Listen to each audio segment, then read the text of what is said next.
За сайн байцгаана. За өнөөдөр checkpoint-оос хөгжүүлэн гаргаж байгаа SandBlast технологи болон за 5 дахь үеийн цахим халдлагын тухай вебинар маань эхэлж байна. За тэгээд товсон цагаас өгсөн жоохон хэдэн минут зарч эхэллээ. Бол зарим хүмүүс нь бас ороогүй байх шиг байна. За гэхдээ ямар ч үсэн хэвдүүлээ презентацийн эхлээд явж байна. За тэгэхээр өнөөдрийн ярилцах сэдэв бол 5 дахь үеийн цахим халдлагаас хэрхэн сэргийлэх вэ гэсэн сэдэвтэй танилцуулга байгаа. Өнөөдрийн яригдах гол сэдвүүд маань бол одоо цахим халдлагын нөхцөл байдал ямар хөө байгаа юм. За мөн дээрээс нь ямар орчинд ер нь халдлагууд явагдаад байгаа юм. За SandBlast Zero Day Protection гэдэг нь яг юу юм? За мөн дээрээс нь checkpoint-ийн хөгжүүлж байгаа SandBlast технологи болон Next Generation Firewall-ууд нь ямар давуу талтай юм бэ гэдэг талаар танилцуулах юм аа.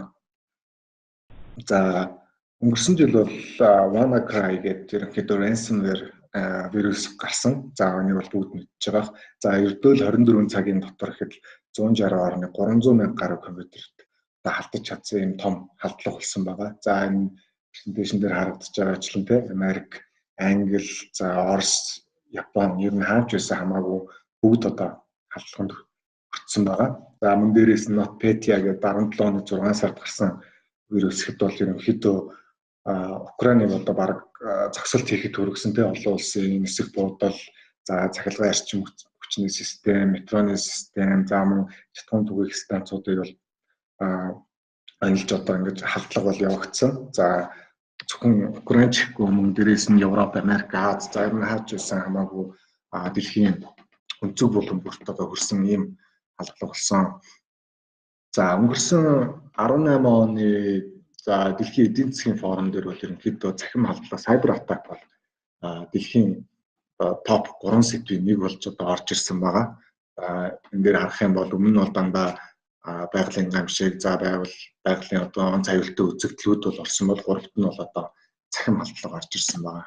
За ингээ харах юм бол ер нь бол 16 онд гэхэд бол ерөнхийдөө л энэ байгаль цаг үеийн өөрчлөлтийн за 17 онд гэхэд бол одоо ганцхан их хэмжээний дата алдагдал, дата хулгай гэж орж ирж ирсэн бол 18 онд гэхэд бол ерөнхийдөө энэ мэдээллийн технологи хоёр зүйл орж ирсэн. За нэгт нь бол мэдээж цахим халдлага, за хоёрт нь бол мэдээж за өгдлийн гэмт хэрэг одоо өгдөл хулгайлах, за дата алдагдах гэсэн ийм зүйлүүд бол орж ирсэн. За тэгэхээр аюулгүй байдал гэдэг бол ерөнхийдөө байгууллага бүрийн өмнө тулгарч байгаа юм хамгийн том асуудал болж хувирч байгаа гэж бол хэлж болно.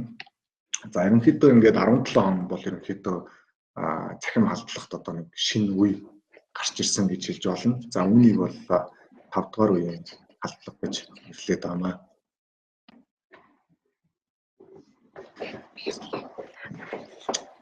За ингээд харах юм бол анх 1990-ад оноос эхлээд ерөнхийдөө энэ цахим халдлагыг ингээд 5 үе шатнд хуваагаад байгаа. За 1-р үе, 2-р үе гэдэг 1-р үе гэхэд бол одоо анх персонал компьютер гараад хэрэглэгчийн одоо компьютер руу чиглэсэн вирусны програм гэдэг одоо хамгаалах системүүд гарч ирсэн.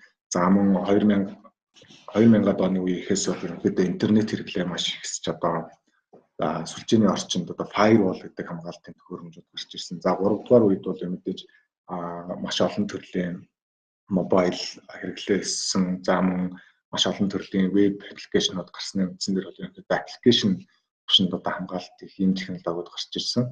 За 4-р үед бол ерөнхийдөө Zero Day халдлага гэж хэлж болно. Sandbox системүүд гарч ирсэн бол 17 оноос эхлээд энэ 5 дугаар үеийг бол мега халдлагын үе гэж нэрлэдэг байгаа. За мега халдлагын үе гэдэг маань юу юм бэ гэдэг нь ерөнхийдөө нэгт бол одоо улс хооронд ингээд дамжсан ийм халдлагууд болж байгаа. За таны байршил хаана байгаа, за таны ямар технологи ашиглаж байгаа чинь үл хамааран одоо халдлагын бай болох юм боломжтой болсон.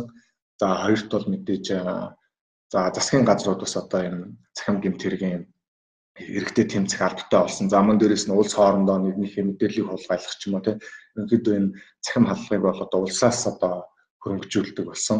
За мэдээж дараагийнх нь бол одоо маш их хохирол дагуулдаг болсон. Одоо ерөнхийдөө бол нэг халдлага тэр орныг одоо тэр чигтэн зогсоож чадна гэж яриад байгаа юм л да. Түрүү нөгөө Украин дээр жишээ дурдсан. За захиалгын станцуудын хүртэл халдаад ингээд одоо хүнд байдалд оруулсан. За дөрөвдөг нь бол одоо multi surface буюу одоо perimeter сүлжээ, cloud орчин, гар утас, за хэрэглэгчийн компьютер төхөөрөмж одоо бүгд халдлагын бай болж хувирсан. Тийм учраас одоо өмнө нь бол бид нэр зөвхөн сервер болон компьютер аюулгүй байлгах талаар ярьдаг байсан бол одоо бүх зүйлийг аюулгүй байлгах талаар одоо ярих шаардлагатай болсон. За тэгээд мэдээж халдлага бол жил ирэх тусам маш их өсөж байна. За биднэрт мэдээж компьютер дотоод сүлжээ, гар утас, за клауд орчин хамгаалахын зайлшгүй шаардлага тулгарч байна. За хэрэглэгчдийн хэрэглээч гэсэн одоо технологи хөгжихээр дагаад маш өөр болж байна. За мэдээж одоо клауд хэрэглээ өсөөд хүмүүс одоо гэрээсээ ажиллаа хийдэг болж байна тийм. За бүх зүйл одоо байгууллагын дотоод сүлжээнд холбогдож байна. Принтер, камер, за Internet of Things гэдэг. За мэдээж cloud, native cloud гэж ярьж байгаа cloud-ын хэрэглээ, cloud-д суурилсан систем, платформуд маш ихээр гарсан. За байгууллагууд бол маш ихээр хэрэгэлдэг болсон.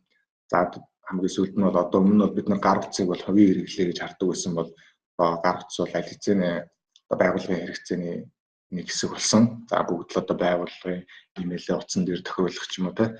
Иймэрхүү зүйлс бол түгээмэл болсон. За тэгээ ерөнхийдөө уламжлалт хамгаалах технологиуд бол энэ 5 дугаар үеийн халдлагаас ерөөсөө хамгаалах юмч боломжгүй. Яг тэгвэл уламжлалт системүүд бол дандаа signature based буюу ямар нэгэн вирус халдлагын мэдээлэл төр тулгуурладаг байсан бол өнөөдөр бол өдөр болгон шин төрлийн халдлага, өдөр болгон шин төрлийн вирусүүд гарч ирдэг болсон учраас одоо түүнийг бол зогсооход маш хүндрэлтэй болсон. Тийм учраас эдгээр халдлагыг одоо бүрэн зогсоож чадах SandBlast технологиг бол Checkpoint-ос хөгжүүлээд хэрэглэгчдэд санал болгож явж байгаа.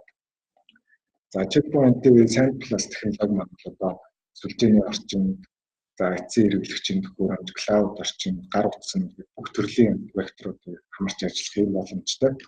За гэхдээ өнөөдөр бидний хувьд бол олчлон ерөнхийдөө perimeter сүлжээнд болон за endpoint эцсийн хэрэглэгчийн SandBlast технологийн талаар олчлон ярилцсан. За мөн дээрээс нь хэрхэн ашигладаг, хэрхэн ажилдаг талаар нь бас демо хийсэн байна.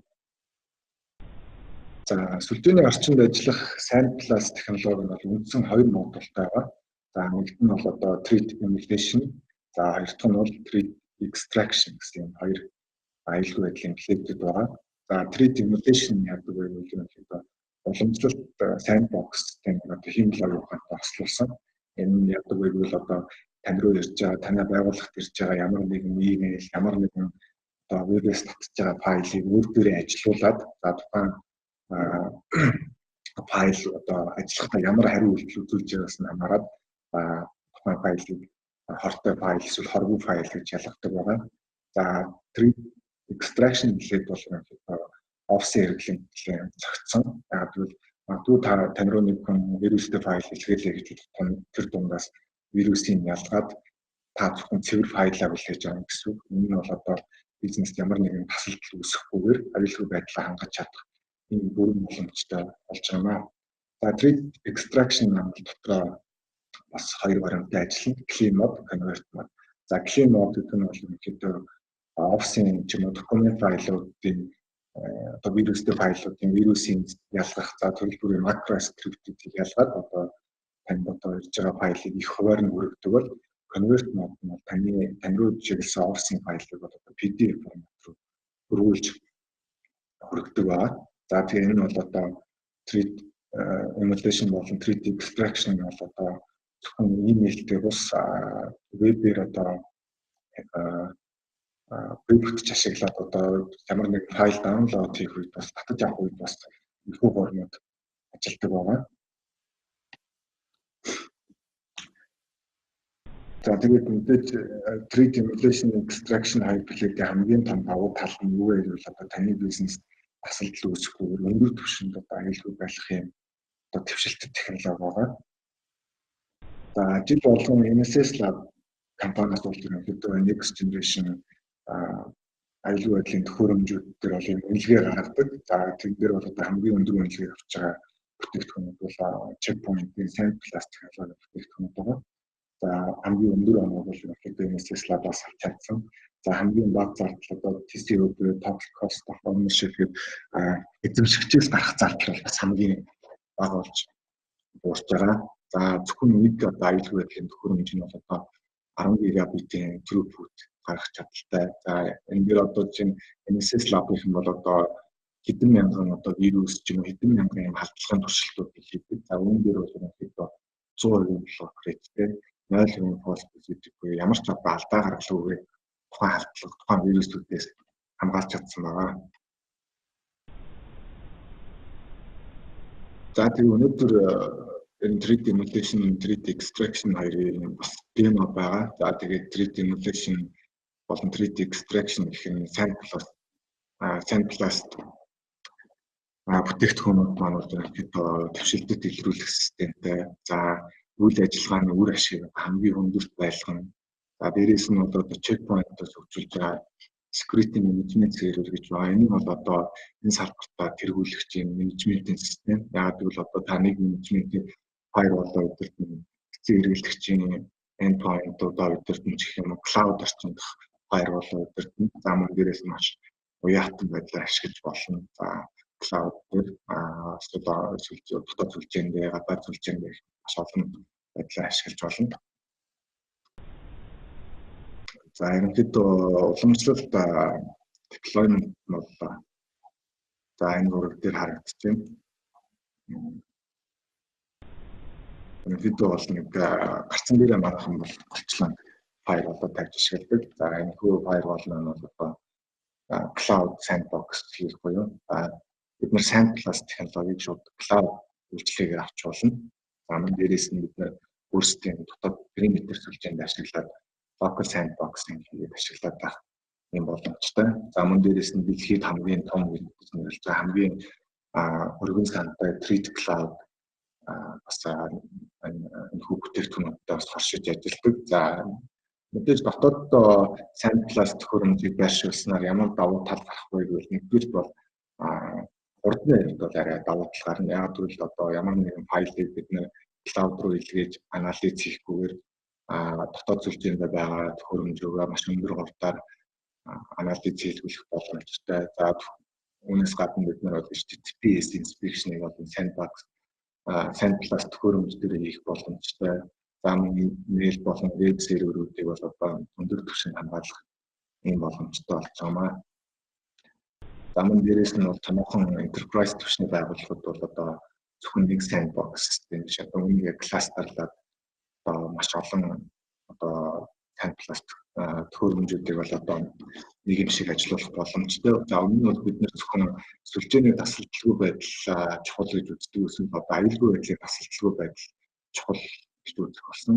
Яг гэвэл магадгүй энэ sandblast төхөөрөмж за ямар нэгэн байдлаар сүлжээнээс гарах ч юм уу тиймэрхүү зүйл болвол тухайн хооронд магадгүй биднэрт одоо хэрэглэгчид одоо халдлагад хүртэх юм боломжтой учраас бид нар бол үүнийгээ ачааллаа тэнцвэржүүлэх ч юм уу нөөц төхөөрөмж байршуулах ийм боломжтой болсон байна. За тэгэд өнөөдөр за эхний демо бол сүлжээний орчинд ажиллах sandblast технологи, за 3D emulation, 3D extraction плейтүүдийн талаар байгаа.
За тэгэхээр өнөөдрийн үзүүлэх демо дээр маань бол бид нэр хэд хэдэн виртуал машинуудыг бэлдсэн байгаа. За энэ дээр харагдаж байгаа бол за attacker компьютер буюу за халдагч гэдгийн компьютер байгаа. За мөн дээрээс нь бид нэр network protected буюу за checkpoint sandblast төхөөрөмжийн ард байгаа checkpoint next generation firewall-ын дотор талд байгаа ийм хоёр төхөөрөмжийг виртуал машинуудыг өөрчлөн бэлдсэн байгаа. За тэгэхээр энэ дээр хэвлээ яаж халдлагуудыг нь яаж авагдаж байна, яаж хамгаалах гэдгийг туршаад үзье. За энэ дээр бас биднэрт менежментийн компьютер байгаа. За энэ дээр хэвлээ эхлээд checkpoint-ийн firewall руу хандж ороод за sandblast хэлээдүүдээ идэвхжүүлсэн хэсгээ шалгая.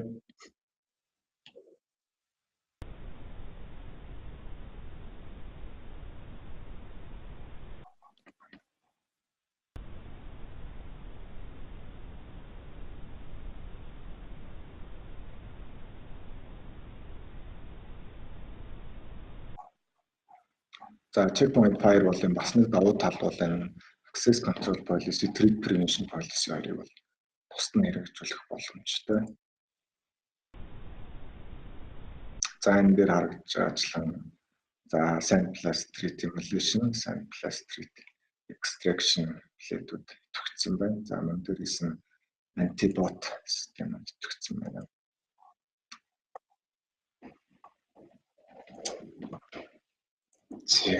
За тэгэхээр энэ дээр бол бид нар нэг хэд хэдэн төрлийн malicious файлууд үүсгэсэн байгаа.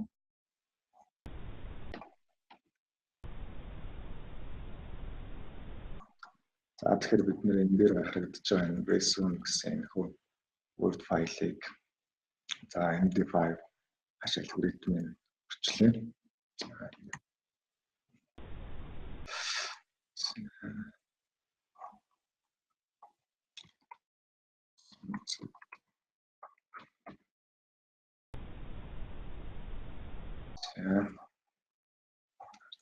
За файл дитэж чадлаа.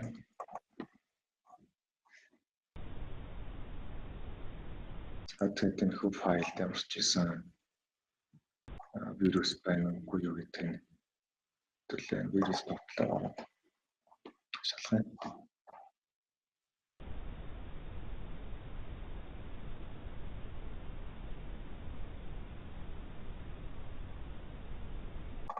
За ингээ харахад бол энэ файл маань бол ямар ч вирусгүй файл юм шиг харагдаж байгаа. За одоо хэдүүлээ энийг энэ сүлжээнд хамгаалалт хийгдсэн нөхөө компьютер руу ямарч ирсэн имэйлээр илгээгээд үзье.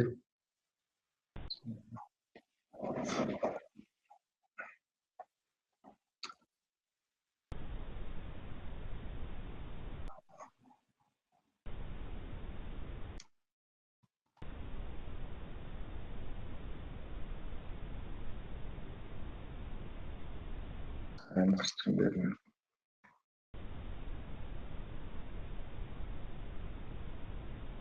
нэг файлаа ямарч байсан авсраад болчих. За энэ sandblast гэсэн энэ имэйл хаягийг бол нөхөө компьютер дээр тохируулчихсан байна.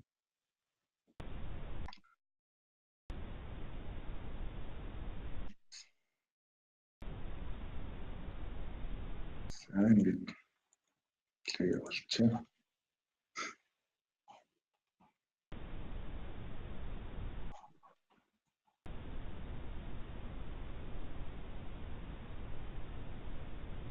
Амарч ирсэн мэйл маань хүрээд ирсэн байна. За тэгэхээр бид нар бол энэ дээр явуулахдаа документ файл бол илгээсэн бол за энэ дээр бол одоо текст файл ирсэн байна. За яг юу болсныг эндээс харахад за энэ файл бол threat extraction хэлээд бол одоо демо хийсэн байна. За энэ файлыг бол ямар нэгэн вирустэй файл гэж хэлсэн байна. За тэгэхээр лог дээрээс хэвлээ яг ямар зүйл болсон талаар нь за орж үзэхэд за энэ дээр бол одоо IPS plate маань бол preview хийсэн байна. За ингээд харахад бол за файлын нэр нь бол resume document гэсэн энэ файл байсан бол за дотор нь бол одоо zip файлынаас энэ файл байгаа. За тэгээд түрүү харуулсан илгээгч email, хүлээн авагч email. За email-ээр явж байгаа халдлуудаас ингээд хамгаалаад байх боломжтой болчихно. За тэгвэл хэдүүлээ дахиад нэг өөр вирусгүй файл явуулахад ингээд хамгаалчтай юм байж. За тэгвэл вирустэй файл явуулвал яахыг хэвтүүлээ харцгаар. За энэ дээр thread extraction гэдэг юм бас нэг туршилтыг файлаа. За тэгэхээр энэ дээр энэ файл вирустэй файл үгүй юу гэдэг. Вирус бодлогоо шалгахчаа.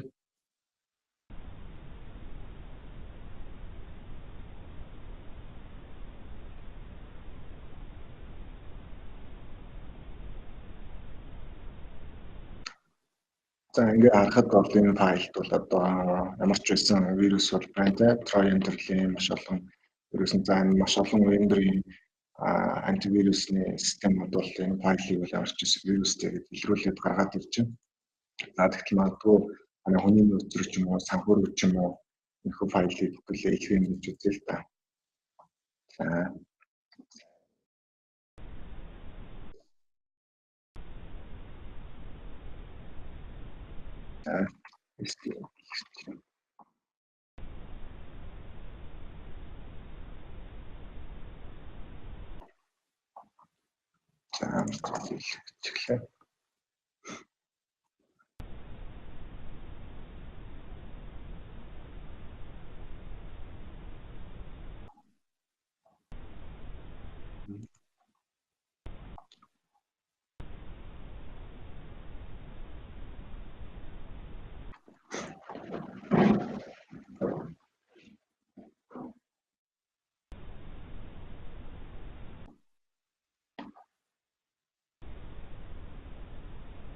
За түрүүний явуулсан тест email хөтөрлөө. За энэ дээр харж байгаа бол биднэрт одоо PDF өргөтгөлтэй болоод за нэгнийх нь хард clean гэдэг ороод ирсэн байна. За энэ дээр харахад бол за бид нар бол ялцчихын документ файл явуулсан. За тэгэхээр тодорхой нэвтрүүлгээ нэгэд үзье.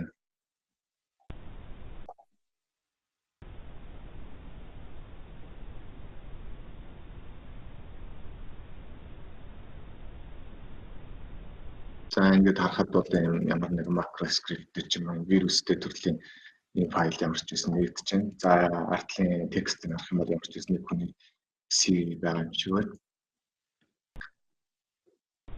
За нэвтрүүлэг хүлээж авсан файлаа харахад бол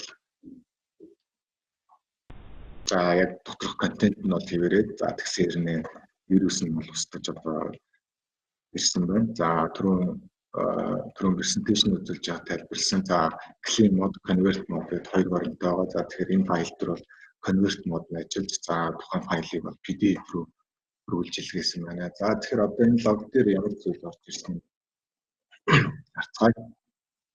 За тэгэхээр ямар ч гэсэн энд бол одоо PDF руу өргүүлсэн гэсэн лог орж ирж байна. За энэ attacker гэсэн имэйл, sample-аас гэсэн имэйл хоёр руу за test email гэсэн гарчтай email явуулсан байна. За тэгэж suspicious content нь бол одоо macro code байна. За тэгээд сах юм бол thread extraction demo гэдэг файлыг PDF руу өргүүлсэн байна гэсэн лог нь бол харагдаж байна. За энэ хүү хатлан бол ерөнхийдөө email-ийн эсвэлтийн протоколоор бол дамжиж явагдсан. За тэгэхээр мэдээж энэ бол одоо хатлагыг илрүүлсэн лог. За энд чинь хэд одоо маш олон төрлийн malware-ийг илрүүлээд за дараагийн процесс дээр бол thread extraction гэдэг маань бол одоо вирусыг цэвэрлээд за тухайн файлыг бол одоо PDF болгож өргөсөн байна. За тэгэхээр имэйлээр бол яг ингээд хамгаалцсан байна. Тэгэхээр одоо хэрэглэгчдэд одоо хамгийн их тулгардаг асуудал бол одоо ямар нэгэн вебсайт руу ороод ямар нэгэн файлуудыг ерөнхийдөө татаад авчдаг тийм. За дандаа вирустэй файл ч юм уу ингэж татаж аваад за тухайн компьютероор вирустүүлэх ийм эрсдэлтэй тулгардаг. За тэгэхээр одоо бол ерөнхийдөө нэг компьютер гэж одоо байхад бол яг дотор маш олон бот системүүд ажиллаж байгаа учраас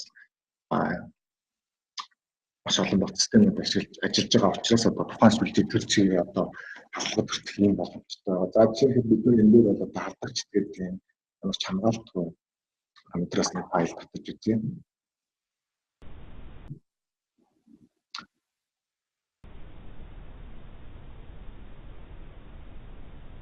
За энэ дээр энэ файлыг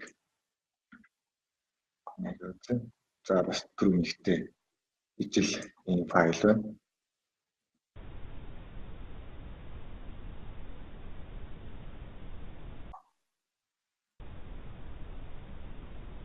За тэгвэл энэ бас ямар нэгэн вирус байна уу гэдэг итгэлээр бас тохиол шалгаад үзье.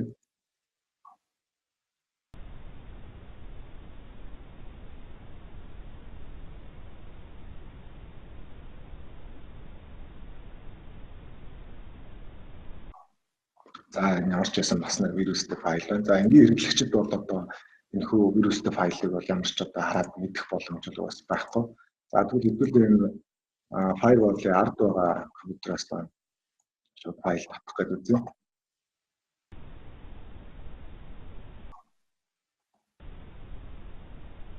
За яг сайн файлыг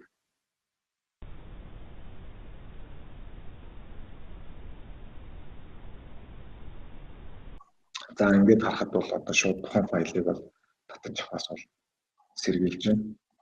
За ингээд лог дээр харах юм бол ямар хэвчээсэн байг үзвэл.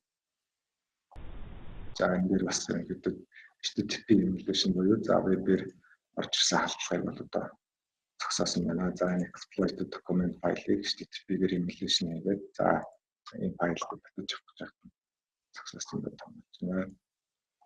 За дараагийн файлыг татаж үзье.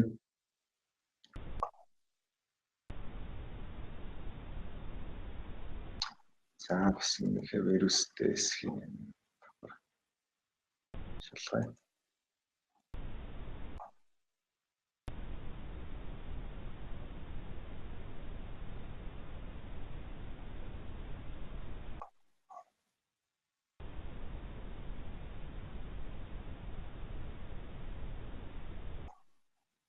За энэ ямар ч байсан нэг ингээд хаахад бол нэг тийм вирус бол илрэг байхааргүй байлаа. За тэгэхээр за хэвлээ хамгаалалттай компьютераас нэг татаад үзье.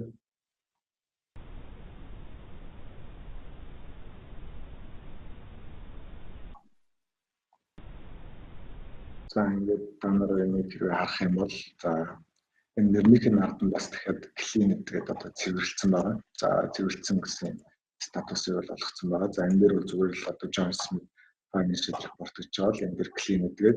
За web-ээс зөвхөн Excel файлыг татаж авах одоо дунд нь macro script-үүдийг бас ялгаад авсан байна гэсэн үг. За энэ дээр 3D extraction гэдэг юм уу. За icon харагдаж байна. За content removal гэдэг тухайн файлыг одоо macro script-үүдийг ингээд за энэ дээр бол sensitive hyperlink за macro script-үүд байснаар ингээд цэвэрлээд вебээр хамгаалт хийж байна. За тэгвэл дараагийн 3 дахь файлыг нэвтрүүлээ татаад үзье. За энэ бас нэг JavaScript white paper гэсэн файл байна. За нэг хэвлээ нэг үзчихье. За энэ дээр нэг юм тексттэй нэг юм файл байна. За тэгэхээр энэ бас вирус байна уу гэдэг.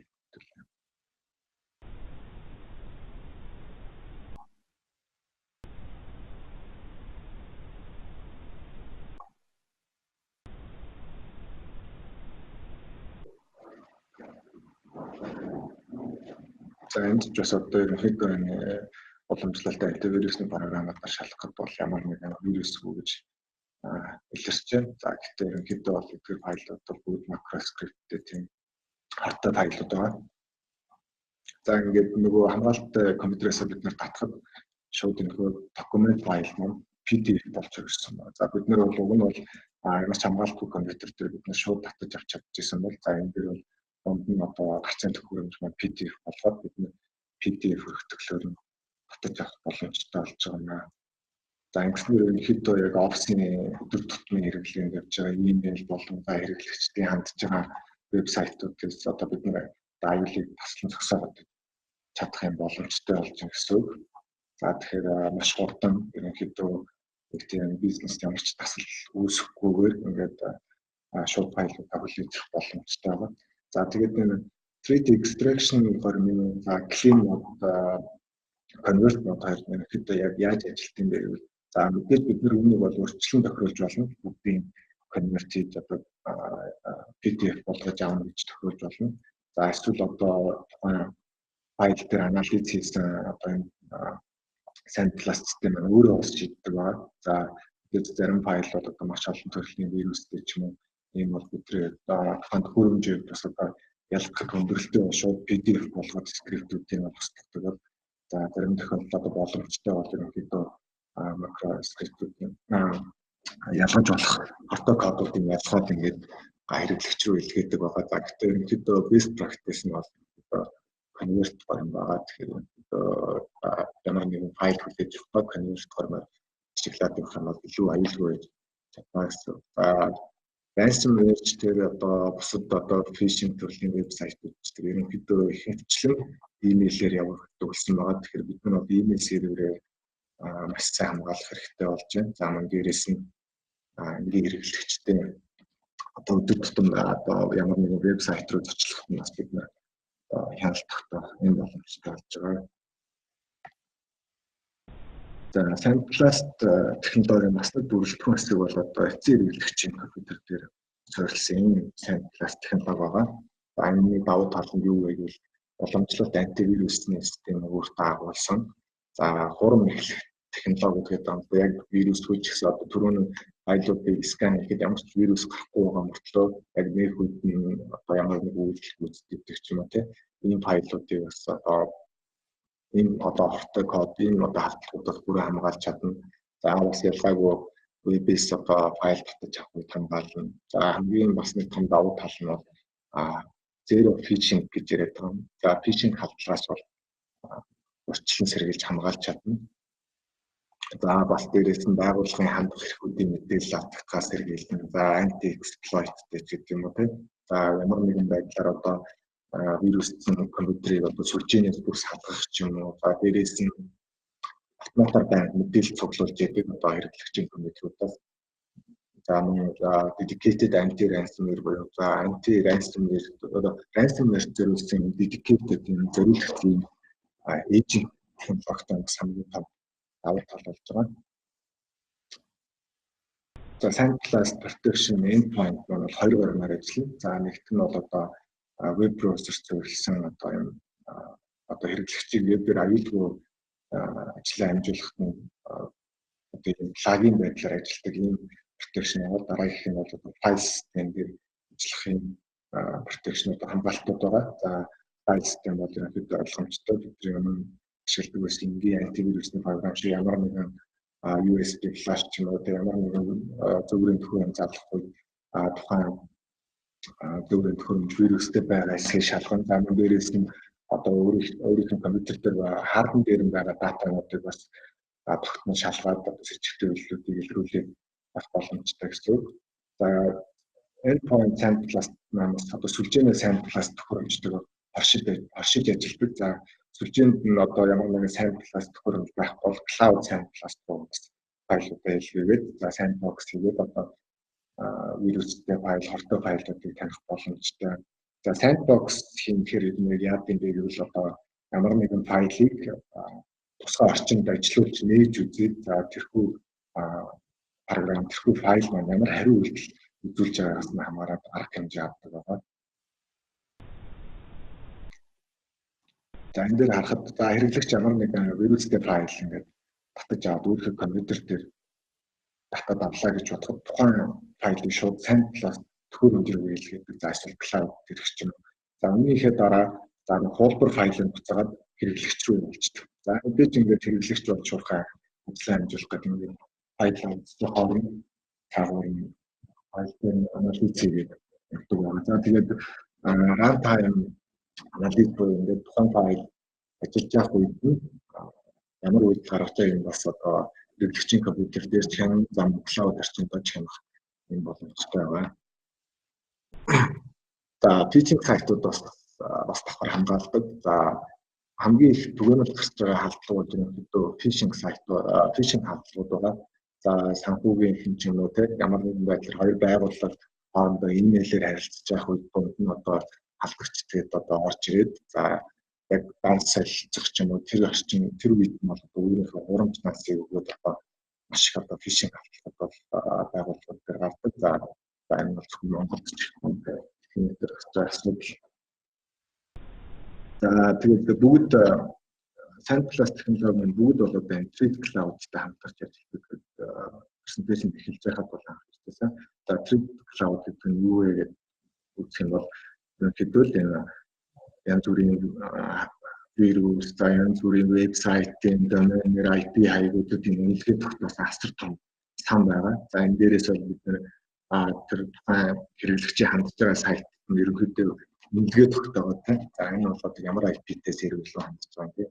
Ямар доментэй сайт нь гэдэг юм уу маш олон юм давхар шүүлтүүр хийдэг. За эдгээр бол ерөнхийдөө уламжлалт одоо signature based гэж яриад байгаа нь тэр доменер нь одоо Thread Cloud-ын blacklist-д орсон ч ямар нэгэн байдлаар IP-ийн Thread Cloud-ын blacklist-д орсон ч юм уу тэр зүйлсүүдийг бол ялгаж чадна. За мөн дээрээс нь энгийн одоо phishing сайтуудын хэдүү ямар бүтцтэй гэдэг тийм.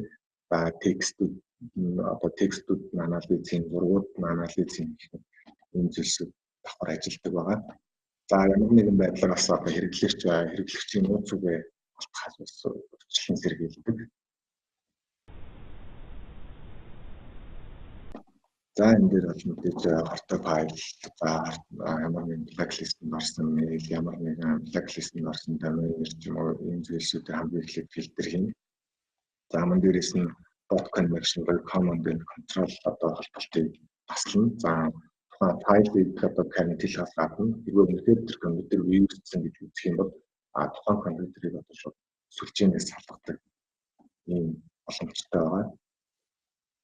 За түрүүн бас дурдсан за төрөл бүрийн дата цуглуулдаг гэж за энэ дээр бол ингээд файл систем, регистр файл ч юм уу хэрэглэгчийн одоо компьютер дээрх чухал одоо мэдээллүүдийг бас одоо цуглуулж одоо өмнөх одоо дараагийн байдалтай харьцуулт хийдэг юм байна.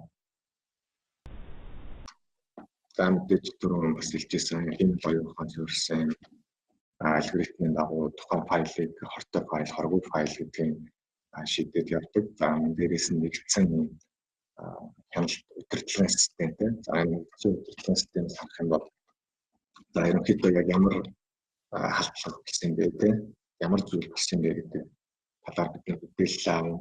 За манай бизнес тийм манай компанид ямар хөрөл учруулах юм, ямар файлуудыг одоо устгасан, ямар зүйл хийсэн гэдэг чинь бүх зүйлүүдийг бол бид энэ дашборд дээр хянагдах боломжтой удирдлагын панел дээр.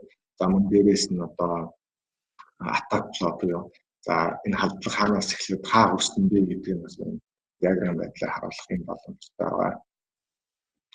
За dedicated anti-ransomware нь яадаг вэ гэвэл одоо за маш олон байгууллагууд ерөнхийдөө ransomware халдлагуудад мэдээлэлээ одоо encryptlүүлээд халдлагч этгээдүүд бол ерөнхийдөө мөнгө нэхэд одоо security key авах гэсэн юм бодлыг тавьдаг. За гэхдээ яг ransomware-ийг сэргийлэх одоо хамгийн одоо найдвартай арга нь юу юм бэ гэвэл ерөөсөө backup хийх болчиход байна. За тэгэхээр мэдээж маш их одоо дататай газар бол ингээд баян өдөр болгон backup хийгээд байх зүг. За эсвэл гэдэг чинь ямар нэгэн байдлаар энэ backup одоо тогтмол өдөр болгон ингээд хийгээд байх боломжгүй бол энэ anti-ransomware гэдэг сэлбэр нь маш тохиромжтой шийдэл болж байгаа. За тэгэхээр anti-ransomware нь одоо яаж хийгддэг вэ гэвэл за дамтуудын анализын одоо өмнө одоо мэдээж маш олон ransomware төрлийн вирусууд гарсан байгаа. Тэдний signature-уудыг бол одоо Thread Cloud дээр үүсгэсэн байгаа. Тэднэртэйгээ харьцуулаад бас тухайн алдлагыг бол илрүүлж чадна. За мөн дээрээс нь яг encrypt хийх процессыг өөрөө таньж за тухайн процессыг бол бас нь зогсоодог. За мөн дээрээс нь data snapshot буюу одоо чухал файлуудыг одоо тийм нууц partition үүсгэж одоо тэрэндээ хадгалдаг юм байгаа. Тэгэхээр ерөнхийдөө дотор нь ингээ backup хийж байгаа гэсэн. За хэрвээ ransomware халдлага одоо тухайн сервер дээр тухайн компьютер дээр илэрвэл ямар арга хэмжээ авах вэ гэвэл тухайн одоо ransomware одоо encrypt процесс эхлүүлж байгаа одоо файлыг бүр хязгаарлана. За мөн дээрээс нь за ямар нэгэн байдлаар зарим файл encrypt хийгдсэн гэж үзэх юм бол тухайн файлуудыг буцаад сэргээдэг энэ програм байгаа. За тэгэхээр хэдүүлээ одоо endpoint-ийн ransomware solution-уудын юм үзье. За тэгэхээр нөгөө түрүүний virtual machine руугаа харъя. За тэгэхээр бид нар энэ дээр бол энэ 3 компьютер virtual machine бол үүсгэсэн байгаа. За энэ Pamela болон энэ хоёр компьютерүүд ерөнхийдөө endpoint centralized endpoint agent-ууд нас болсон компьютерүүд байгаа. За Bob PC гэдэг энэ бол бас хамгаалалт үзвэл энгийн компьютер бол заамдэр бид процессортай халдагчийн компьютерээс эхлүүлнэ.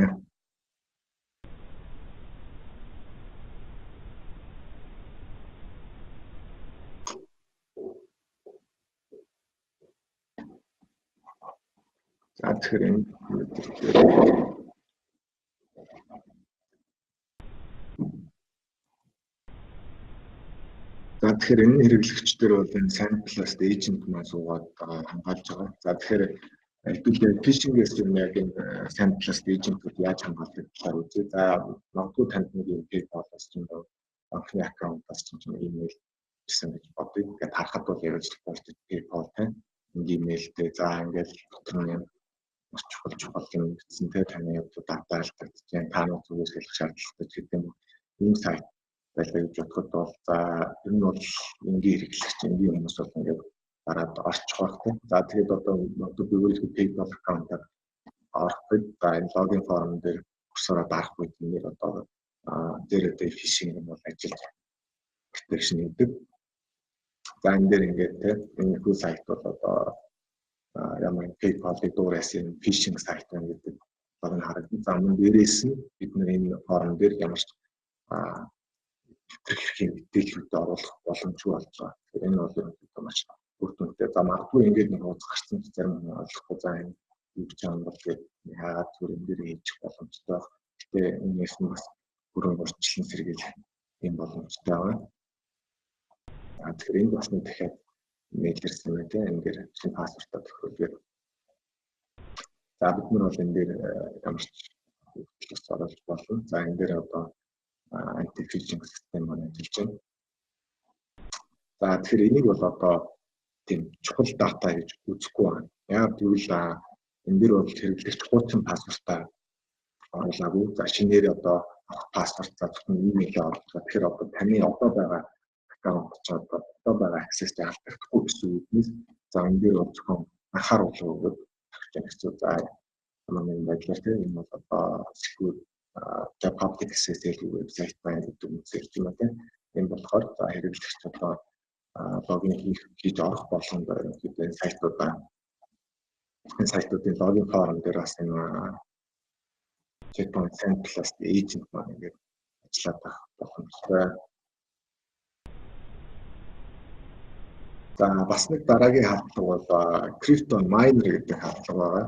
За энэ яадаг вэ гэвэл хэрэглэгчийн компьютерийн CPU болон одоо hardware resource-ыг одоо ямар нэгэн биткойн ч юм уу майнинг хийхэд одоо ашиглаж байгаа. За энэ бол одоо маш үгүй юм бол одоо энэ Монголд бол хамгийн их гарч байгаа хэлбэртэй ойлгох одоо энэ шват замын болчихлоо. Тэгэхээр ямар бүрийн тэрэн сайтууд хүртэл одоо иймэрхүү албуудыг гэдэг болсон. Зүгээр л одоо вебсайт руу ороход энэ бол одоо таны одоо компьютерийн CPU-гээр майнинг хийдэг юм. За тэгэхээр энийг хэдүүлээ энэ хамгаалалттай байсан юм явуулаад үзье.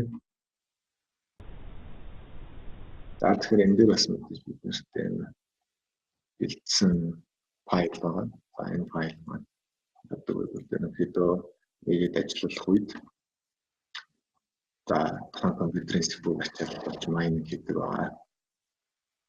Тэгэхээр энэ файл байна. За энэ panel болон box-ийн 200 хэрэглэгч хийгээд үзье. За тэр энэ хэрэглэгч маань одоо SandBlast agent суусан гэсэн бас үеийн орчинд бол ямар ч хамгаалт хийдэг байгаа учраас бол дунд нь сүлжээгээр имэйлээр бол sandbox хийгдэхгүй.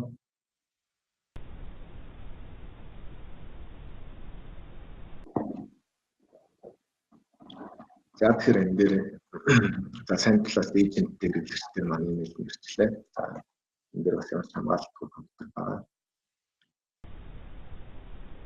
За энэ хэрэглэгчдэр бас мэдэрсэн байна. За тэгээд энэ файлыг ямар ч байсан нэг үзчихье. За дотор нь зүгээр л нэг юм за онгоцны билет захиалгын нэг юм зүйл байна. За энийг бас л энгийн хэрэглэгчид бол хараад одоо цаана юу болж байгаа энгийн жилтгүй ямар ч хүн хараад бол идэх боломж байхгүй. За энэ дээр цаана юу за тэгвэл одоо ямар ч гэсэн энэ дээр нөгөө SandBlast agent суусан хэрэглэгч хэрэглэгчдэр за энэ хэвэл бас ижлэгүүл тэгээд үзье. Тэгээд үзлээ. За бас яг сайн файл гэдэг байна. За ингээ харах юм бол энэ дээр .xx энэ файл бол одоо SPU бол одоо Reader-тэй ашиглаж байна. За тэгэхээр энэ бол одоо таны SPU-гээр ингээд майнинг хийгээд эхэлчихсэн гэсэн үг. За энэ бол одоо майнинг бодлого баг хамаатлахаас нааш ч юм уу бас нэг зүйл байхгүй байгаа бас дахиад өөрөөр ажиллуулад ингээд юм. За тэгвэл энэ дээр хэвлээ процесс болж байгаа юм. Хай. За энэ дээр бас нэг бичлэг за энэ дээр харж байгаа бол одоо checkpoint miner prevented гэдэг crypto mining хаалгаас өөрчлөлт сэргийлээд таслан зогсоож байна. За энэ дээр харах юм бол түрүүний Excel файл бол одоо харагдахгүй болж байгаа.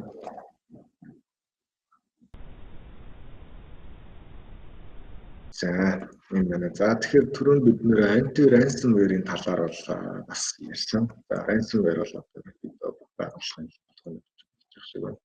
За ялангуяа чухал датанууд алдсан байгууллагууд одоо сэргээж чадах чухал байдалд бол орж байгаа. За тэгэхээр хэдүүлээ за энэ бокс дээр ороод үзье. За энэ дээр нэг ингээд нэг фолдертэй файлууд байна л да. За документ, за зургийн файл, видео файл гэх ямар янз бүрийн файлууд, нэг файлууд байна. За түүний хэрэглэгчдэр бас ингэ ороод үзэхэд бас л юм ижилхэн янз бүрийн зураг, документ ч юм уу видео файлууд байна. За тэгэхээр ransomware-ээс яаж хамгаалдаг, яаж ажилладаг талаар нь үзье. За ransomware бол одоо ерөөсөө email-ээр, web-ээр за хэрэглэгч рүү хандаж болох бүхэл одоо замуудаар бол одоо халдлага явж байна. За одоо чинь энэ дээр бол бид нэр web ransomware одоо халдлахын тухай үзүүлэх. За ингээд нэг хэрэглэгч ямар нэгэн байдлаар нэг вебсайт руу ороход за энд нэг шинэ тав нэгдэж за энэ бас хүмүүс бол ерөөсөө нэг ямар ч мэдэх юм байхгүй тийм. За энэ одоо хэрэггүй юм байна гэж за магадгүй энэ сайтаар ингээд жоох үзэж байгаа хаачих баг тийм. За ингээ харахад за энэ дээр ингээ харж байгаа бол түрүүний файлууд маань өөрчлөгдөж эхэлсэн байна. За энэ одоо юу болж байгааг цаана одоо encryption процесс эхлээд за тухайн файлуудыг хэлж байна гэсэн. За хэвлэлээ түүлийн дайн гэдэг хэрэглэгчдэр яг ижилхэн вебсайт руу ижилхэн хийгээд үзлээ. За түрүүний MyStore гэсэн вебсайт руу орлоо.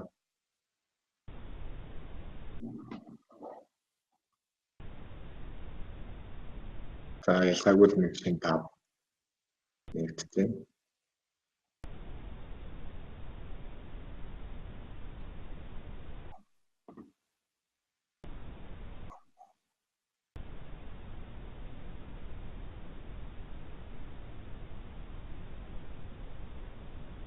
Хэрэглэгч рүү зоож харахад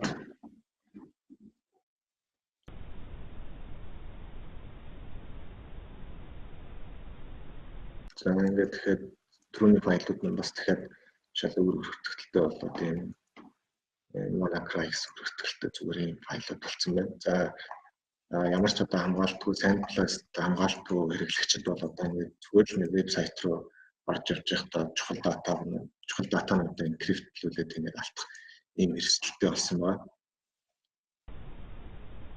За энэ дээр нөгөө хамгаалалттай сайн талаас agent суусан хэрэглэгчдэр заасан дээр адилхан шинэ гарч ирэхэд за ransomware илрүүлэлээ гэдэг одоо сайн талаас agent маань ажиллаад эхэлж байна.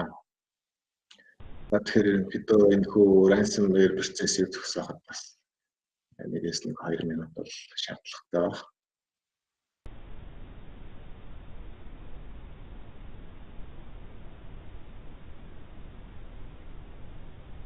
За энэ дээр харахад бол нөгөө my files хатсан дотор байсан бүх файлууд инкриплэгдээд ransomware.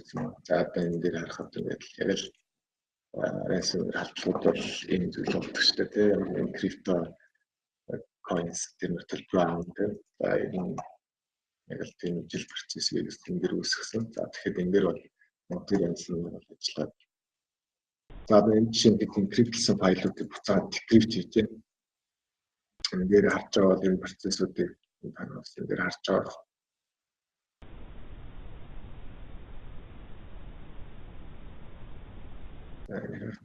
За ямар ч байсан хэрэглэгч бол бүх файлуудаа encrypt хийхгүйгээр заман дээрээс нь зарим encryptlэгдсэн файлууд нь бол буцаад decrypt хийгдэж байна. За энэ хэрэглэгчийн компьютер маань ерөнхийдөө ингээд ransomware дээр за дээрээс нь одоо SQL-ийн одоо crypto mining ашиглаад за энэ компьютерууд ерөнхийдөө цэцлэгнээс гарч ийн гэж хэлж болно. За сайн талаас эйженттэй компьютерууд бол одоо төрлийн одоо крипто болон ransomware төрлийн халдлагуудаас бол хамгаалагдаад байх боломжтой болж байна.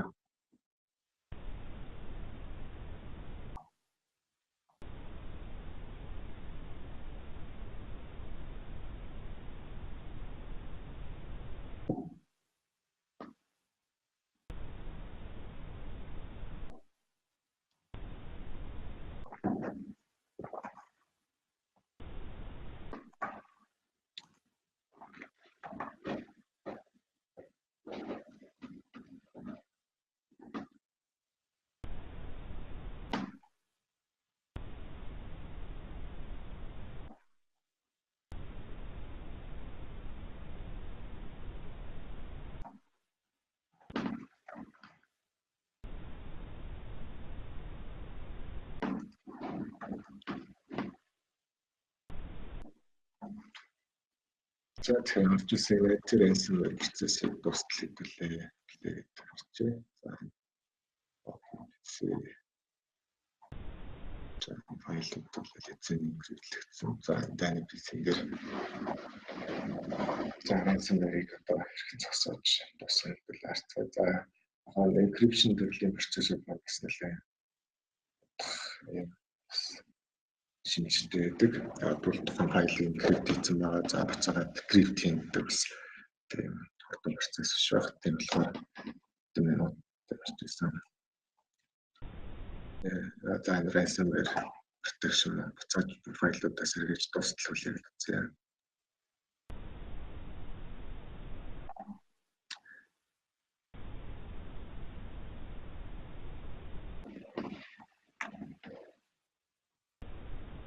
Сайн баяр гэдэг хэрэглэгч. За үнэ хэвдвээ жилийн лицензийн талаар мэдээлэл өгнө. За тэгэхээр үнийн мэдээллийг бол одоо манай борлуулалтын албан холбогдоод авах боломжтой байгаа. За vertex.com гэдэг хаягаар вебсайтаар ороод холбооны хэсэгтээ хандаад орох боломжтой.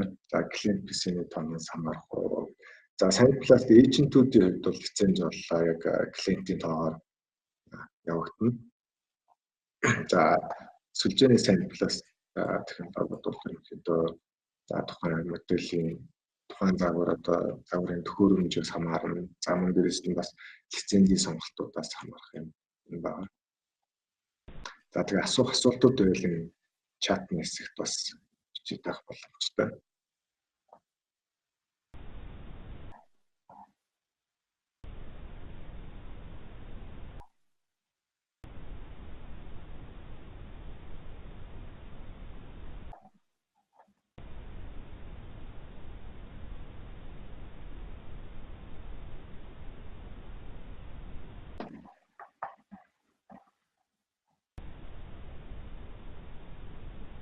За тэгэхээр энэ процессыг уншиж явах хооронд хэдүүлээ cloud protection, mobile protection-ийн талаар бас танилцуулгая гэдэг явъя. За тэгэхээр өнөөдөр бол ерөнхийдөө сүлжээний орчинд ажиллах болон эцсийн хэрэглэгчдээр ажиллах sandbox системүүдийг танилцуулгад зарсан байгаа. За магадгүй дараа бид нэр дахиж нэг энэ онлайн вебинар зарлаа. Тэрэн дээрээ харин cloud болон mobile protection-ийн талаараас ярих ба.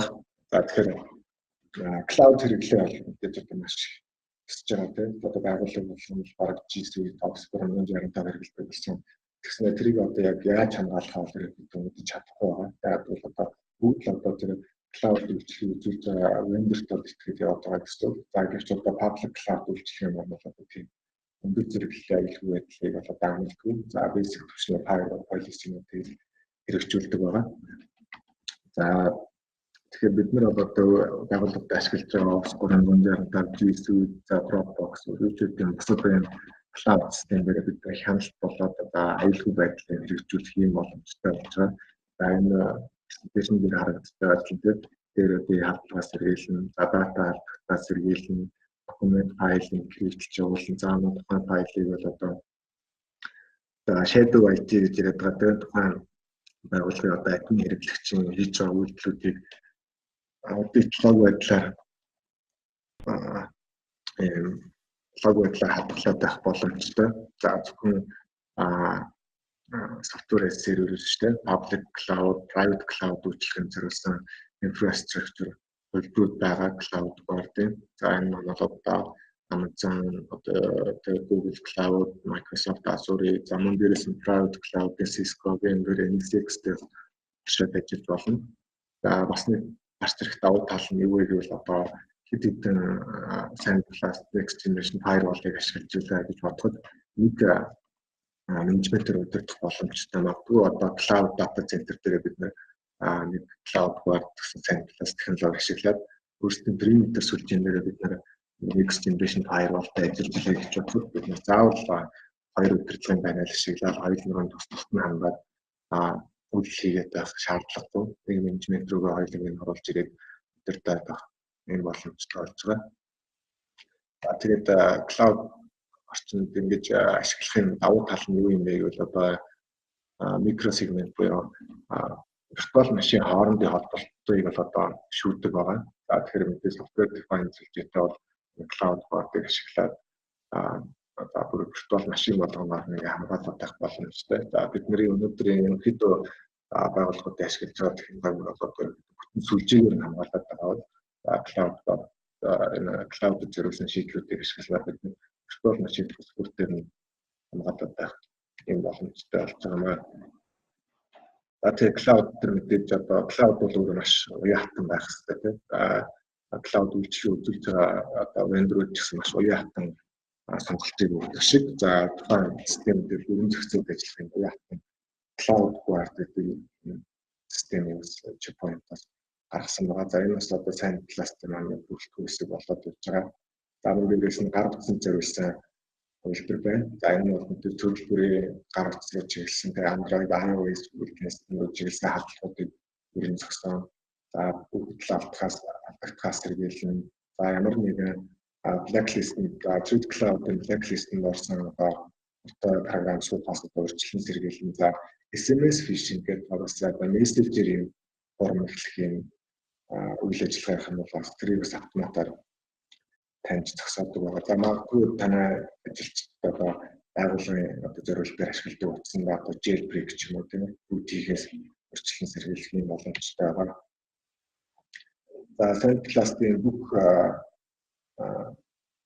бүрэлдэхүүнсүүд бол ерөнхийдөө Truth Cloud гэсэн сантай ашиг ажилладаг. За энэ дээр харагдаж сүлжээ болон гар утас endpoint cloud орчинд бүгд одоо ажиллаад Truth Cloud-тай холбогдоод ажиллах юм боломжтой. За энэ бол checkpoint-ийг infinity architecture гэж нэрлэгддэг. За энэ бол ерөнхийдөө end to end гэж ярьдаг одоо бүх төрлийн одоо систем, бүх төрлийн device-уудыг одоо хамгаалж чадах юм архитектурын шийдэл байгаа. За Truth Cloud бол одоо яг энэ дэлхийд байгаа хамгийн том аюулгүй байдлын сан гэж нэрлэж болно. За энэ дээр харагдаж байгаа чинь 500 сая гаруй одоо хортой файлын хашин мэдээллүүд байна. 700 мянган гаруй одоо malware ихэд одоо өдөр болго илрүүлдэг. Тэгэхээр 250 сая гаруй bot connection одоо хаягууд байна гэдэг нь маш өргөн дэлхийд хамгийн том одоо вирусны одоо өвдлийн сантай энэ үйлдвэрлэгч байгаа.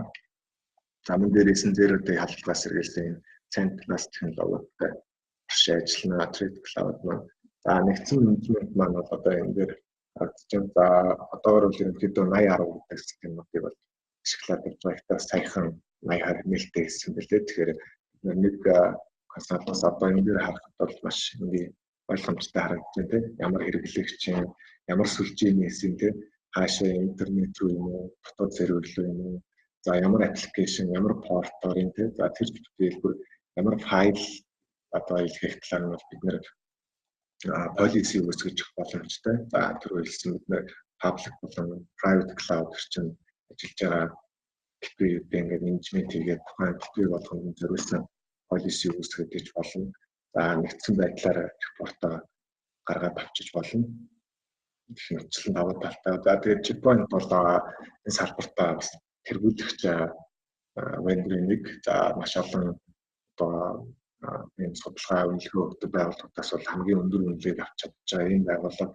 За дэлхийд даяар бол 9,000 гаруй хэрэглэгчтэй. За сая 500 мянган орчим за төхөөрөмжийн хамгаалалын ажилтны зөвхөн сайн талаас endpoint чиглэсэн гар утас болон хэрэглэгчийн хамгаалалт. За мөн дээрээс нь 40,000 гаруй gateway төхөөрөмжүүдийг бол одоо дэлхийд даяар ашиглаж байна. За миний санаж байгаагаар бол одоо checkpoint бол одоо Gartner гэж одоо жил болгоны судалгаа гаргадаг. Тэр нь одоо Magic Quadrant-ийн лидерийн авцаас одоо 2003 оноос хойш ингээд дандаа тэр лидерийн авцгаад байгаа. За энэ маш инновацлог жил болгон л одоо бид хамгийн аюулгүй байдлын трендүүдийг гаргаж ирдэг ийм брэнд болж чадж байгаа. За тэгэхээр Sand Plus технологиг бид нэр ашигласнаар за энэ 5 дугаар үеийн халдлага гэж нэрлэдэг байгаа.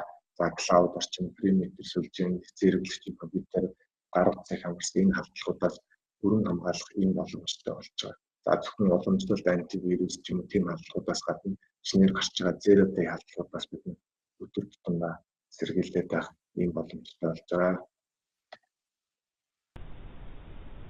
За тэгэхээр өнөөдрийн танилцуулга маань энэ үрээд дуусчихсан.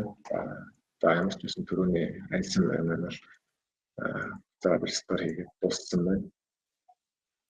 За маань тарахад за тухайн файлууд маань үгээрээ ямарч одоо даталагс болоо энэ хамгаалж чадсан байна. Тэгэхээр асуулт асуувал энэ чат дээр асуулт байх боломжтой. Тэгэхээр асуух зүйлээ л энэ чат дээр асууваарай. За PowerPoint хүү гэж байна. За PowerPoint-ыг бол илгээж болно. За тэгэхээр энэ нь бол энэ файлыг ингээд за энэ бүртгүүлсэн хэрэглэгчд рүүгээ бас нээлээр явуулчих. Дээрээс нь энэ видеог одоо манай Vertexman компани Facebook дээр ч юм уу бас тавигдах байх. Тийм болохоор бас магадгүй энэ вебинарт оролцож амжаагүй хүмүүс бол дараа нь ингэж үзүүлэх юм боломжтой болох байхаа.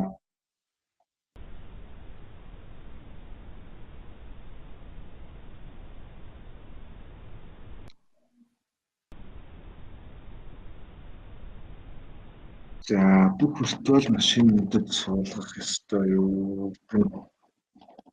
За Sand Plus agent бол ерөнхийдөө систем болгоно дээр суулгах ёстой. За тэгжээж ерөнхийдөө систем болгоно дээр ажиллаж байгаа тэр халдлагуудыг зогсоож чадна. Тэгэхээр ерөнхийдөө бид гаднаас нь бол next generation firewall-аараа сүлжээний орчинд нь хамгаалаад за дотроос нь систем дотроос бид Sand Plus agent дээр хамгаалах юм бол илүү үр дүнтэй болно гэсэн. Аль нэг сүлжээнээс ч юм уу зөвхөн agent суулгаад бас хамгаална гэдэг бас магадгүй учраас дутагдaltaй болох юм. Гэхдээ ер нь бол ингэж хослуулж ашиглах илүү үр дүнтэй байгаа.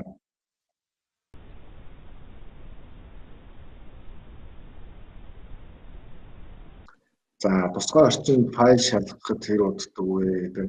За тусгай орчинд файл шалгахад бидний за хамгийн ихдээ хэдэн минут шалгаж болох хугацааг нь бол бид тохируулж өгнө. Тохируулж өгөх боломжтой. За гэхдээ дефолтоор бол 5 минут хүртэл гэж байгаа. Тэгэхээр за имэйлээр ч юм уу ирж байгаа файлыг бол 5 минут хүлээх бол бас нэг тийм удаан хугацаа бол биш. Тэгэхээр ерөнхийдөө максдаа 5 минут гэж үзэж болно.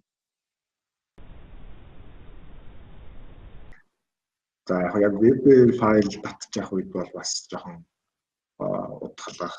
Яг үнэхээр том файл бол яг 5 минут шалгах баг. Тэгэхээр яг вебээр татчих байгаа үед бол удах ч гэсэн гэхдээ ямар нэгэн байдлаар хэрвээ вирустэй файл татснаас 5 минут хүлээгээд тавсан хамаагүй дээр ахаа. За презентацийг монгол хэл рүү хөрвүүлсэн гэж асууж байгаа юм шиг юм те, монгол хэл рүү хөрвүүлсэн хэлбэр хэрэг. За презентацийн бол яг монгол хэлээр бол байхгүй. Гэхдээ яг өөр танилцуулгууд бол монголоор байгаа. За тэгээд за энэ доор нь хөрвүүлэх хэрэггүй болохоо гэж яг хөрвүүлэхээр бас жоохон гэхдээ яг энэ дээр бол ингэж болно. За манай байгууллагатай холбоо бариад за магадгүй танах сонирхож байгаа бид нар очиод танай байгууллагад танилцуулга хийж болно. За магадгүй танай хөтөлбөрүүд ч юм уу энэ талаар мэдээлэл аваад бид нар очиод энэ презентацнээс л өөр яг танай хүсэж байгаа танилцуулгуудыг хийх боломжтой. Шалгах үед файлаа нээж үзүүлж байхад эрсдэлтэй юу? За эрсдэлгүй байгаа. Яг бол их хувийн нөгөө Sandblast руугаа илгээгээд за хуурамч хэлбэр явуулаад тэр нь бол одоо нөгөө RAM follower гэж ярьдаг. Ингээд тухайн файл ажиллаж явах үед ямар нэг юм үйлдэл гарах юм бол тэрийг блоклоод гэж идэг. Тэгэхээр видео яг тухайн файлыг бол нээгээд үзэхэд ямар асуудалгүй.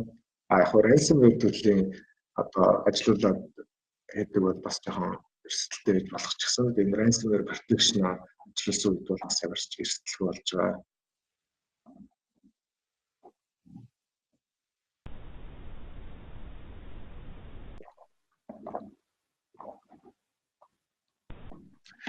За тэгээд энэхүү аюулгүй байдлын төхөөрөмжүүд нь бол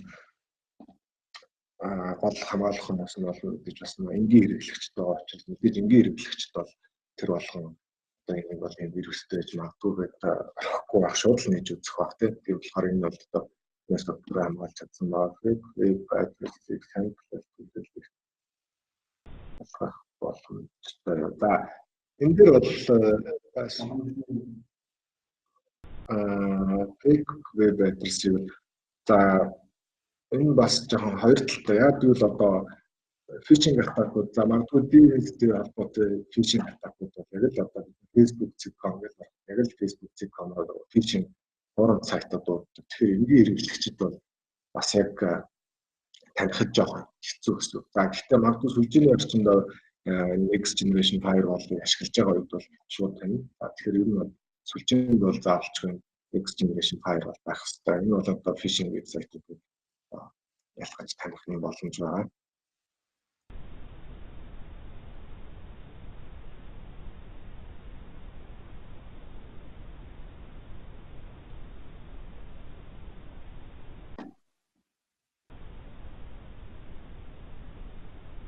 Үргэлжлэн firewall-тай заавал checkpoint firewall болохгүй. Энэ бол тийм.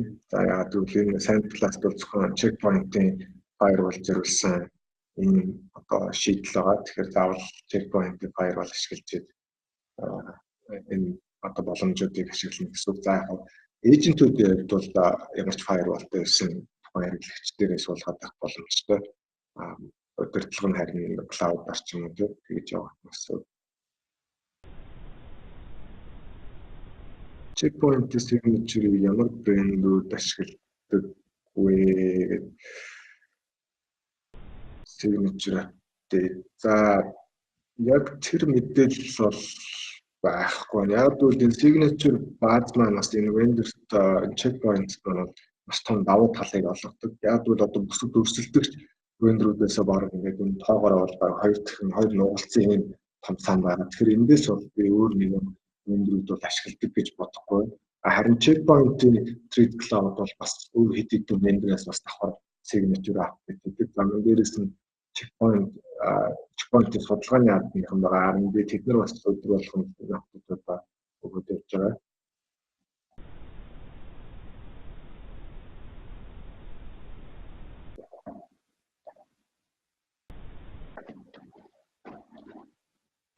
Тэгэхээр checkpoint-оос магадгүй өөр сүлжээний хамгаалтын төхөөрөмж аваад за checkpoint-ийн Threat Cloud-ыг ашиглах нь бас боломжгүй байгаа.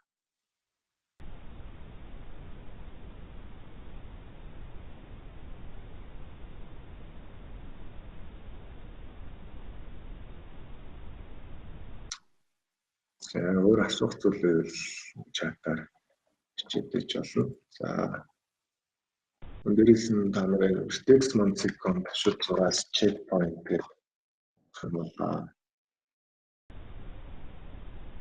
За манай танилцуулгын вебсайт байгаа. За энэ дээрээс ерөнхийдөө checkpoint-ийн талаар үндсэн мэдээллүүд авах боломжтой. Дээрээс нь толгой барих хэсэг дээр та өөрсдийнхөө имэйлээ бичээд асуултуудаа илгээгээд байж болно.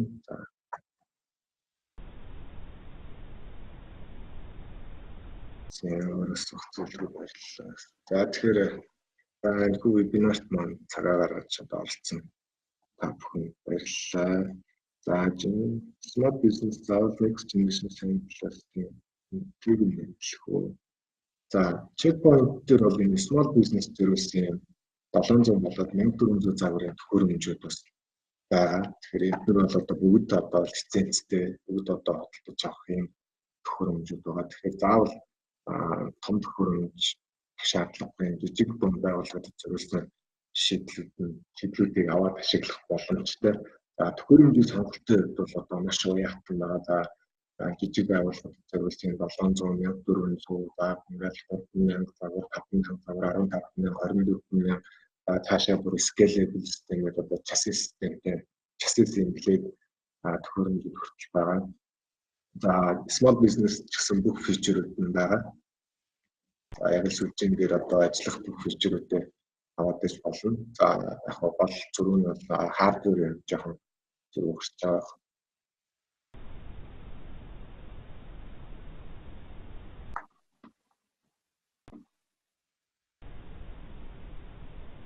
За удаан байх уу гэдэг нь бол хурдны хувьд бол зөрүү гарахгүй, том загварч бай, жижиг загварч бай, яг л ижилхэн байна. За яг ачаал баах чадварын хувьд бол арай өөр болж байгаа. Тэгэхээр за магадгүй 15000 загварын төхөөрөмж худалдаж авах нь бол одоо маш өндөр ачаал баах чадвартай байгаа бол за 700 загвар бол одоо жижиг дунд байгууллагууд зөвсөн учраас энэ ачаал даах чанар арай бага. Тийм учраас яг бүр үнэхээр их ачаал яваад эхлэх бол үгүй гэсэн. Гэхдээ анх одоо ямар төхөөрөмж худалдаж авахдаа бол манайх бол одоо бас судалгаа хийгээд танад тохирсон энэ загварыг санал болгодог. За 5400 дээр ачаал байхгүй.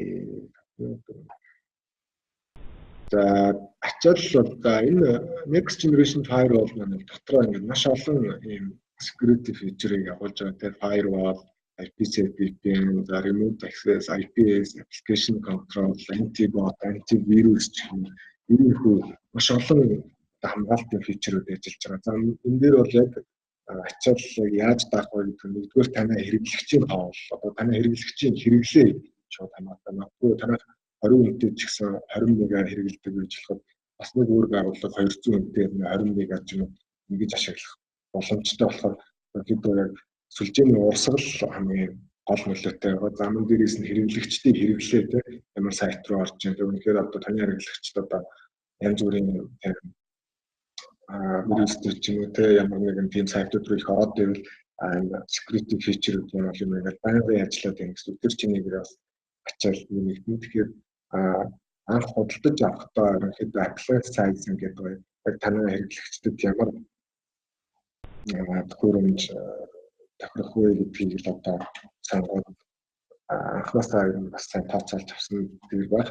Тэгэхээр одоо нэг 5400 байгаа бол та юу яаж болно? За өөрийнхөө мониторинг хийгдэж болно те. За магадгүй ачаал өндөр байгаад байгаа бол одоо аль нэг билеттэй жоохон хязгаарлаад ч юм уу оптимайз хийгээд ингэж яваад байх боломжтой. Тэгэхээр бага байгаа бол за бусад бүх одоо ашиглаж болох security feature-үүдээ ашиглаж болно ч гэдэг юм. За тийм SandBlast технологи маань бол firewall дээр ерөөсөө ачаал өгдөг байгаа. Наадвал threat emulation appliance гэдэг тусдаа төхөөрөмж байгаа. За мөн дээрээс нь эсвэл cloud руу явуулж байгаа учраас тухайн файлыг өөр дээр нээж ажиллаулдаг. Заавал тийм тусгай орчинд нээж ажиллаулдаг болохоор SandBlast бол юм firewall ачаалтны хамаагүй байгаа. За 100 мегабайт ачаал даахгүй бол ямар эрсдэл гарах вэ? За сүлжээний төхөөрөмж нь ачаал даахгүй бол гардаг ганц эрсдэл нь юу вэ? Төхөөрөмж унах байгаа тийм гацах байгаа. Тэгэхээр тийм аюул учирч болно. За мөн дээрээс нь төхөөрөмжөдөө гацж болно. За тэрнээс сэргийлээд бид нэр кластерлж болно. Тэгэхээр яг нэг тийм эрсдэл гэдэг нь бол ерөнхийдөө даун тайм л гарна гэсэн үг. Хамгийн том эрсдэл бол ачаал ихслээ гэдэг бид нар бол одоо ямар нэгэн вирусыг шууд нэвтрүүлээд юм гэсэн юм бол байхгүй. Тухайн холболтыг бол ингээд хоолт хийгээд түрүүдэд төвчээд трафик болж яг удах гэдэг ямар ч байсан шалгах хэрэгтэй юм бол шалгаад байна гэсэн үг. 100 мегабайт dedicated тусгал дээр. За энийг шууд хэлэхэд бас хэцүү л да. Тэрнийхээ одоо өөр VPN ашигладаг. Тэгээ эндээс одоо энэ веб дээр харагдж байгаа security gateway билетүүдээс яг аль алийг ашиглах уу гэдэг нь таних одоо тэгэл одоо бас хэд хэдэн зүйлсийг хамааруулж иж яг гарах болохоор яг эндээс бол шууд болох боломжтой эсвэл боломжгүй гэж хэлдэг.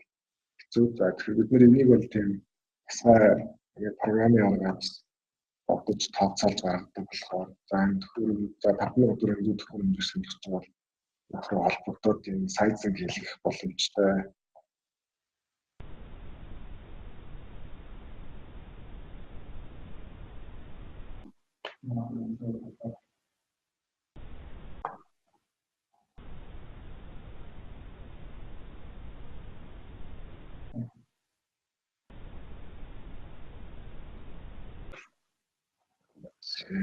Өөр асуудал.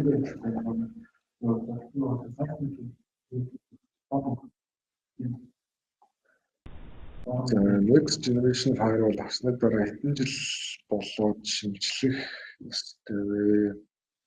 За энэ дээр бол яг тийм тогтсон хугацаа бол байхгүй. Яг бол Next generation firewall дээр системүүд нь маш их хурдан шинжлэгддэг. За тэр утгаараа бас hardware бас хоцрогддог. Тэгвэл одоо чинь өмнө 77 30 гэдэг загвар одоо үйлдвэрлэлийн систем байсан. За одоо 80 бол зөвхөн 64 бит дээр ажилладаг гэсэн бол 77 30 бол 32 битийг дэмжиж ажилладаг гэсэн. Тэр учраас одоо өмнө 32 битийн hardware төхөөрөмж ашиглаж байсан хэрэглэгчид бол ерөнхийдөө 80 үйлдвэрлэлийн системийг ашиглах боломжгүй болоод ирсэн учраас ерөнхийдөө тэгээ хоцрогдож байна гэсэн.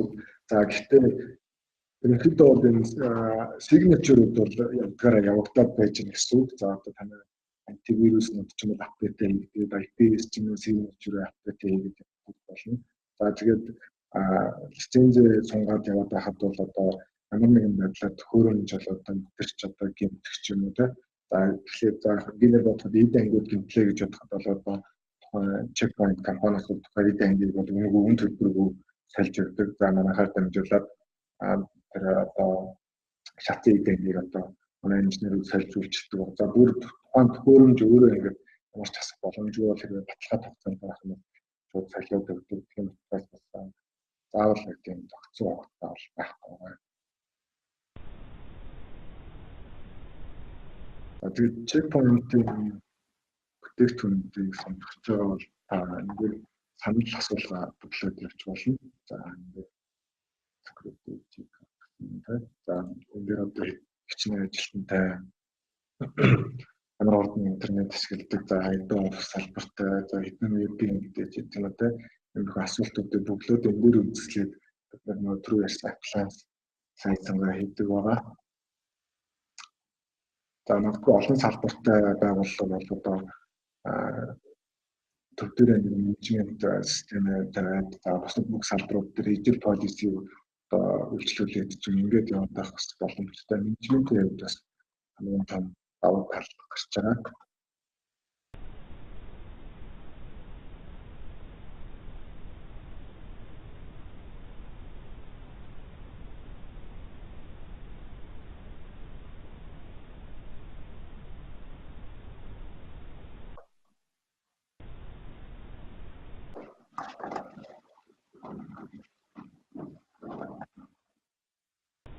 За тэгэхээр өртөгс мандсиком ташуу зураас checkpoint гэсэн хаягаар ороод манай энэ холбогдох хэсэг дээр нь өөрсдийнхээ мэдээллийг оруулаад холбогдох боломжтой. За шаардлагатай гэж үзэх юм бол манай байгууллагаас очоод танай байгууллагад одоо удирдлагуудад за бусад албаны хүмүүс бас танилцуулга хийх юм бүрэн боломжтой.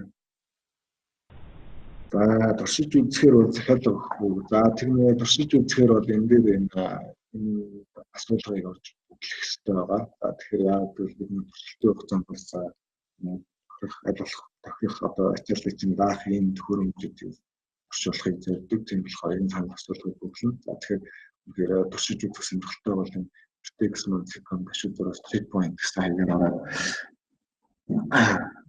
өөрсдийнхөө одоо нэг холбоо хаягуудаа үлдээгээд буцаад боломжтой.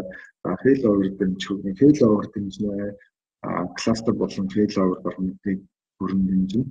За 6 хүртэл төхөөрөмжийг нэг cluster болгоод ашиглах юм боломжтой байгаа. За тэгэхээр ерөнхийдөө бол cluster дээр бол нэг санаа зовох зүйл бол байхгүй. Бүх зүйлийг эрдэнэ шийдэх боломжтой ISP байж тэр төхөөрөмжөөч тэр за одоо нэгэн core switch-үүд ч юм уу тэр бүгдэн дээр нь одоо checkpoint-ийн төхөөрөмжүүд бол зохицоод ажиллах юм боломжтой байгаа.